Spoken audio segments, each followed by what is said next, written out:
Hello বন্ধুরা, কেমন আছে সবাই? আশা করি সবাই ভালো আছো আর আমিও ভালো আছি। আজকে আমি তোমাদেরকে একটা অন্য রকমের ভিডিও শেয়ার করব। 5 টাকা দিয়ে কিভাবে সারা মাসে স্কিন কেয়ার করা যায় সেটাই আমি তোমাদেরকে এই ভিডিওর মাধ্যমে তুলে ধরবো। ভেবে একটু অবাক হচ্ছে, তাই তো? অবাক হওয়ার কিছুই নেই। একটা গোলাপের দাম 5 টাকা, আর আমি এখানে দুটো গোলাপ দিয়ে আজকে আমি সারা মাসেরই স্কিন কেয়ারের একটা জিনিস তৈরি করব। আর সেইটা দেখার জন্য তোমাদেরকে ভিডিওটা পুরোটা দেখতে হবে, স্কিপ করলে চলবে না। আমি এটা নিজের আইডিয়া করেই ভেবেছি যে সব সময় যদি একটা ফেস ওয়াশের দাম প্রায় 450-500 টাকা হয় এবং 1 মাস হয়, সেই কারণে ভাবলাম কেননা 5 টাকার গোলাপ দিয়ে এই স্কিন কেয়ারটা করা যাক।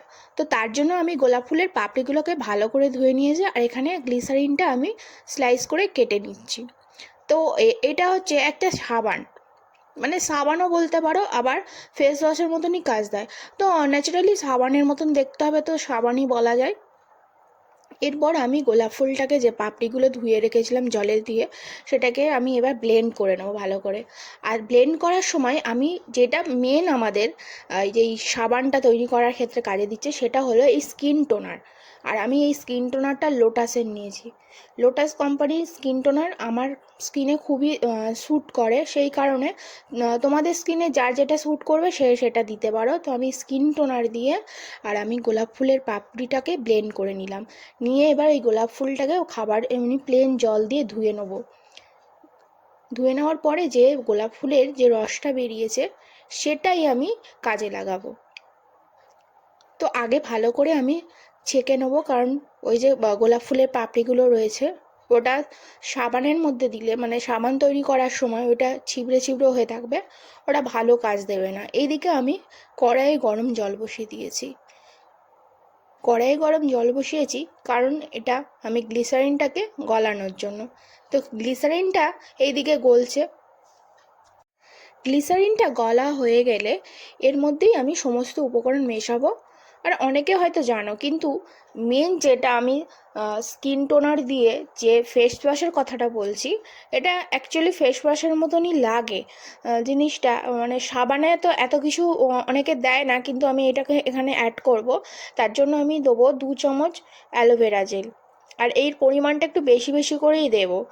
অ্যালোভেরা জেল 2 পরিমাণ দেবো, আর তার সঙ্গে দেবো vitamin E capsule. Vitamin E capsule আমি দিয়েছি 2টো।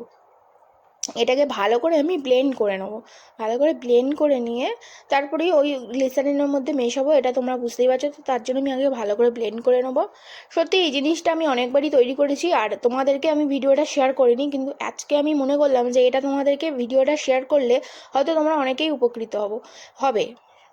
হয়তো অনেকে উপকৃত হবে, সরি। তো এখানে দেখতে পাচ্ছ যে আবার ডবল ডবল করে দিচ্ছি। এটাই কারণ আমি 1 চামচ যে অ্যালোভেরা জেলটা দিয়েছিলাম আর একটা ভিটামিন ই ক্যাপসুল দিয়েছিলাম, সেটা আগে ব্লেন্ড করে নিয়ে ফের আর একবার করে দিয়েছি। সেই কারণে আমি আগেই বলে দিয়েছি 2 চামচ করে দিয়েছি। এরপরে আমি গ্লিসারিনের মধ্যে ওটাকে, ওই জলটাকে, গোলাপ ফুলের জলটাকে দিয়ে দিলাম। দেখতেই পাচ্ছ। আর এই যে যে গোলাপ ফুলের যে সাবান দিয়ে রোজ রোজ সোপ বলে দেখায়, একদম গোলাপ ফুলের কালার এসে যায়, এটা একদম ফেক। ওখানে কালার মেশানো হয়, সেই কারণে গোলাপ ফুলের মতন কালার আসে। তোমরা নিজের চোখে দেখলে যে গোলাপ ফুল দিয়ে আমি করলাম, কালারটা কীরকম হয়ে গেল, পুরো কালো হয়ে গেল। এবার এরপরে আমি নামিয়ে নিয়ে একটু হালকা ঠান্ডা হয়ে যেতে গ্লিসারিন মিশিয়ে দিয়েছি 2 চামচ। এরপর বাটির মধ্যে আমি ভিটামিন ই ক্যাপসুল মাখিয়ে রেখে দিয়েছিলাম, যাতে সাবানটা আমার তাড়াতাড়ি উঠে আসতে সাহায্য করে, কারণ চিপকে যাবে সাবানটার মধ্যে। সেই কারণে আমি ভিটামিন ই ক্যাপসুল দিয়ে বাটিটা মাখিয়ে রেখেছিলাম। তো সেটা আমি তোমাদের দেখানো হয়নি। আর এরপর আমি 4 ঘন্টা রেখে দেওয়ার পরে দেখতে পেলাম যে দেখো কি সুন্দর একটা সাবান তৈরি হয়ে গেছে। দেখতে মনে হচ্ছে মার্গো সাবান, কিন্তু আর মার্গো সাবান না, এটা একদম ফেস ওয়াশ জেনারেল, মানে একদম কি ন্যাচারাল, সাধারণ যাকে বলে সাধারণ একটা ফেস ওয়াশ, আর দারুণ স্কিন গ্লো করে। সেটা আমি তোমাদের সামনেই তুলে ধরবো। দেখতে পাচ্ছ কত সুন্দর, মানে সাবানের ফেনাটাও হচ্ছে, মানে একদম ফেস ওয়াশের। আমি ওই জন্য বলেছিলাম তোমাদেরকে ফেস ওয়াশের মতন কাজ দেবে, পুরো ফেস ওয়াশ। তো তোমাদের সামনেই আমি মুখে মেখে নিচ্ছি, দেখতেই পাচ্ছ। মুখে আগে মেখে নিই, মেখে নেওয়ার পর তোমাদের সামনেই দেখাবো। খুব ভালো, এবং এই সাবানটা আমি ফেস ওয়াশ হিসেবেই কাজে দিই, এবং চাইলে গায়েটাও মাখা যায়। আমি গায়েও মাখি, মুখেও মাখি, সব জায়গায় মাখি। তো দেখো স্কিনটা দেখো, একদম ঝাঁ চকচকে একটা স্কিন লাগছে, এবং অরিজিনাল, কোনো ফিল্টার দেওয়া না। তো তোমরাও যদি এই ভিডিওটা দেখে উপকৃত হয়ে থাকো তাহলে এই সোপটাকে তৈরি করে নিতে পারো। হ্যাঁ, অবশ্যই সোপ বলবে না, ফেস ওয়াশ বলবে। আর ভালো লাগলে চ্যানেলটিকে সাবস্ক্রাইব করে দিও।